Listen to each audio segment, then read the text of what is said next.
If you are going to apply for February 2026 intake, you are already in a pretty critical window as the time is running out to apply for the Feb intake. Now, if you're keen to know about what are the latest updates that you need to be mindful of, some important deadlines for the February 2026 intake and mistakes to avoid as well, this is the video you need to watch. Without wasting any single minute, let's get into the video. So we'll get started with the updates first, as they're important to know for you. Now, the first and the major update regarding Feb 2026 intake is regarding the student allocation. So Australian government has announced that they will be allocating 295,000 spots for the year 2026 for international students in Australia. These are the numbers they are splitting between public universities, private universities, and vocational education providers in Australia. The allocations are already out as well. You can see the allocations for each university and college as well on the Department of Education's website. If you would like to know about it, we'll leave a link of that in the description box below. So feel free to check it after watching this video. So the government is telling us that they will be allocating around 300,000 international student spots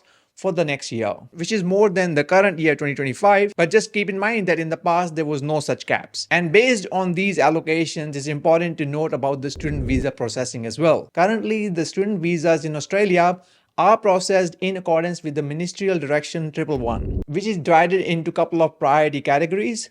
Priority 1 is when education provider hasn't met 80% of the allocation. And in the priority 2, which is standard processing, after the 80% allocation is met. So the numbers that I just told you, 295,000, each university and college have their own numbers as well. As soon as they reach the 80%, they go into priority 2, which is a standard processing. Until then, it's priority 1, which is faster processing. But just hold your breath for this ministerial direction for the moment, as we are expecting an update regarding this in November 2025. So we'll keep you posted as soon as we have more information regarding that. But it was recently flagged that there will be an update to this ministerial direction, and it is anticipated to be out sometime in November. But currently, the visa processing is done based on the ministerial direction 111. If you would like to check the processing time for the student visas, they are also given on Department of Home Affairs website. Feel free to check the link in the description box below, where you can find out the processing times based on the level of education you're planning to study and your application date as well. And it will give you a rough estimation on how long it takes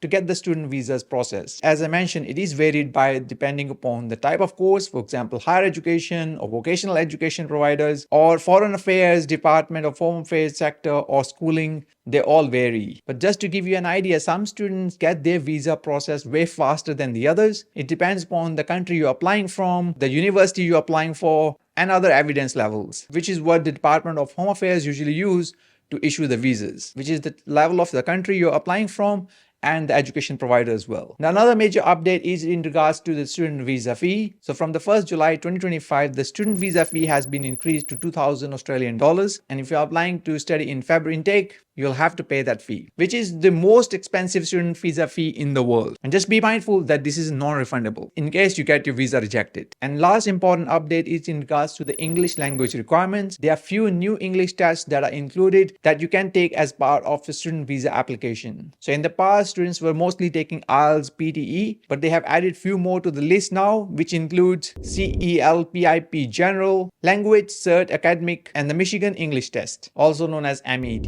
So you have few more choices in terms of English tests. So these are some of the major updates you need to be mindful of. Moving on to the next part, which is the entry requirements for the February 2026 intake. Now, your entry requirements will vary depending upon the type of course you're planning to study here.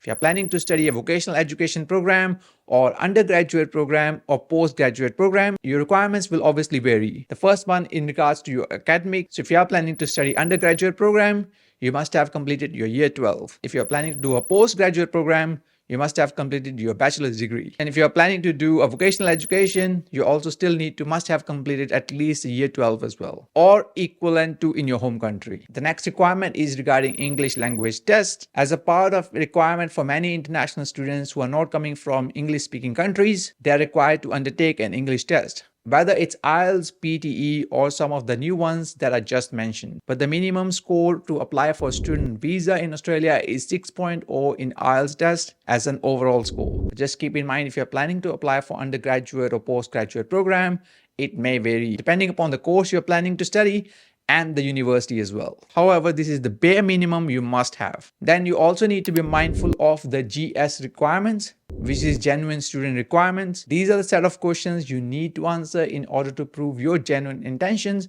to study in Australia. There are a set of questions you need to answer with a maximum of 150 words for each of these questions. The questions basically ask you about why you're planning to study in Australia, why are you choosing to study specific course, what are your intentions after completing your course, how this course might help you and your family ties back home, and any opportunities that you may have after completing your course as well in your home country. The idea here is to understand the student's intention, whether they're coming to Australia just for migration purposes and working, or they are genuinely coming here to study. And this GS requirement is basically the holy grail that every student must answer in order to get their student visa in Australia. It's important to couple of tips to help you with this. First thing first, that you should answer these questions yourself. Do not get any help from AI or your educational counselors, as it's supposed to be your own words only. And try to avoid giving generic statements or vague answers. Be specific to your career. Try to use simple, clear, and conversation style in your answers. And instead of just giving a vague answers such as like, I want to get a good job after completing this course, try to be specific on what sort of position you're looking forward to when you are coming back to your home country after completing your study. Also, apart from genuine student requirements, you also need to meet the financial capacity requirements as well. You are required to demonstrate that you have enough funds to study in Australia while you're on a student visa. Currently, that is around 29,710 Australian dollars that a primary applicant needs to show. Whether it's your own funds, your parents' funds, you need to demonstrate that you have these funds in order to study here in Australia. You might also be required to provide other documentation in certain type of courses, such as you may need to provide a portfolio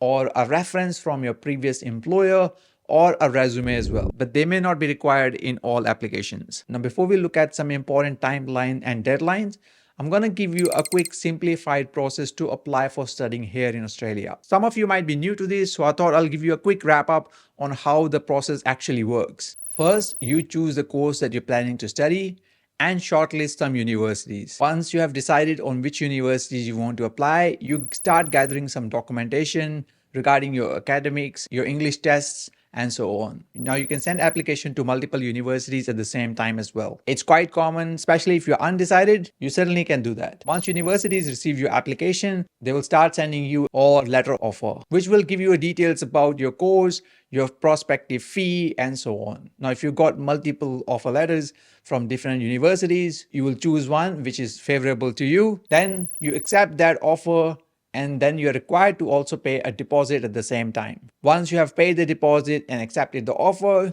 the university will issue you a confirmation of enrollment, also known as COE. This is the most important document you need in order to apply for a student visa in Australia. And once you have got the COE, then you can start applying for your student visa. And once you have applied for that, you start organizing your health cover, your medical examination, and things like that. And once you got your visa sorted, it's time to travel. Now, that was a very simplified version of how it works, but obviously there are a few other things that you need to be mindful of, and the deadlines as well. So here's a quick timeline if you are planning to apply for February 2026. Now, I assume that you might have done some of the basic groundwork already. Things like you might have already shortlisted the universities and the course that you're planning to study, because the applications for the February 2026 intakes has been open since August 2025. And currently, at the time of shooting this video, we are in October. So if you haven't started applying for your universities, it's time to do that now. Don't worry, you're not late.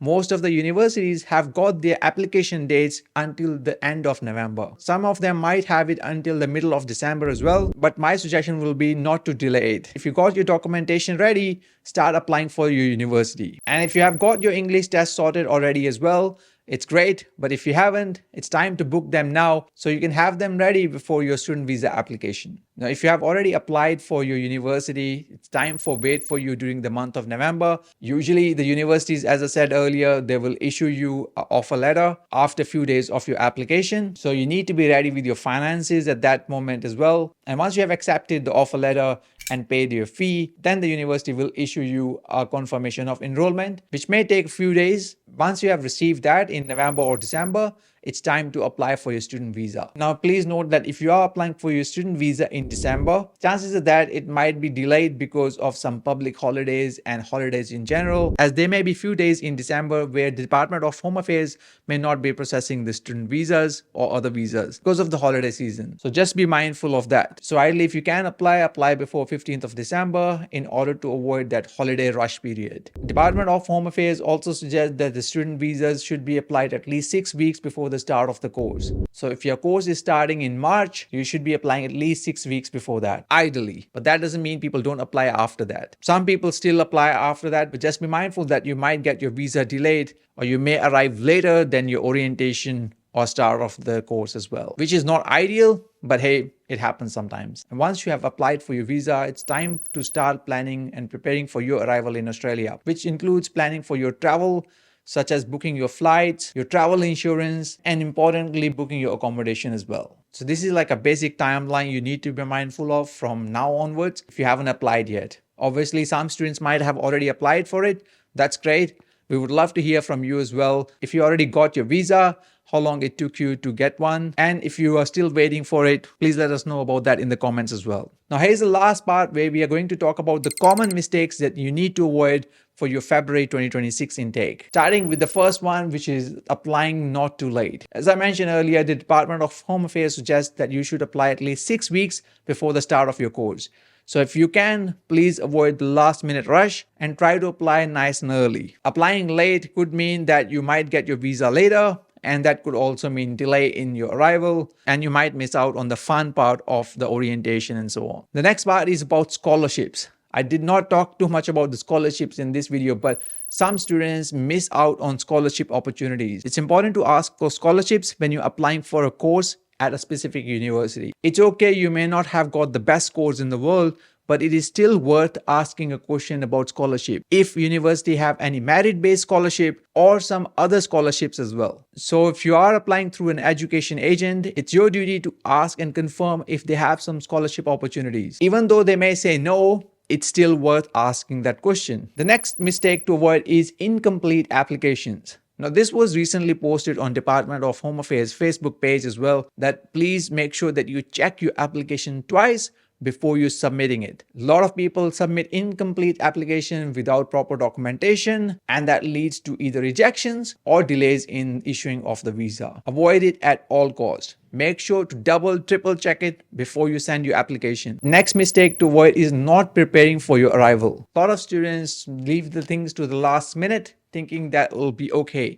Now, flying to Australia in January, February can be quite expensive. Many Australians take some time off during the month of January as well because of school holidays. The flight prices will be quite high during those months. So it's important that you plan ahead and avoid last minute rush for booking your tickets, because January and February usually is quite busy in Australia. That includes local travelers as well, traveling back to Australia from other parts of the world. So don't leave the things for the last minute, especially for your flights. And last but not the least mistake to avoid is not looking for your accommodation nice and early. Once you have applied for your visa, you should start looking for your accommodation beforehand. In 2025, it has been a challenge for many people to get an accommodation. If you are moving to Australia in 2026 at the start of the year, it will be a difficult time to get an accommodation. February is the most popular intake for international students and for domestic students as well, as it is the start of a new academic year here in Australia. So my suggestion would be, if you can, try to book your accommodation nice and early. If you would like to look at that, we've got a link in the description box below from Amber Student. We have been partnering with them over the last few years. Many students who have used their services in the past are quite happy and satisfied. So if you would like to check through and book the accommodation through that, we'll leave a link of that in the description box for you. So hopefully this video helps you to understand the latest updates,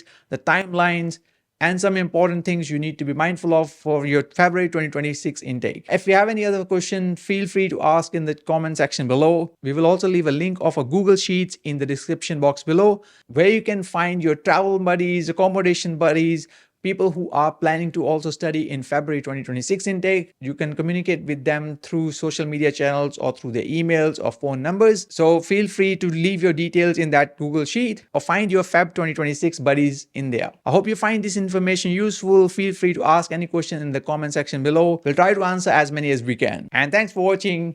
See you in the next one.